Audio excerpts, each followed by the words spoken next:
त्याच्यासाठी काय घेतलं, खोबरं, वाळलेली मिरची, लसूण आणि आपल्याला सुकी बनवायची,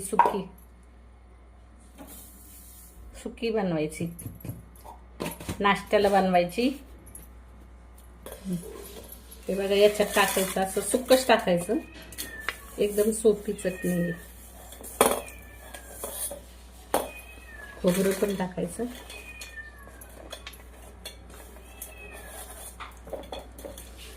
मिक्सरला वाटून घेऊन नंतर लसूण टाकू बारीक झाल्यावर. हे बघा, लसूण टाकते मी एवढा. हे बघा, तयार झाली चटणी. प्रवासात जायचं असलं तरी खायची, घरी चहा चपाती संग पण खायची.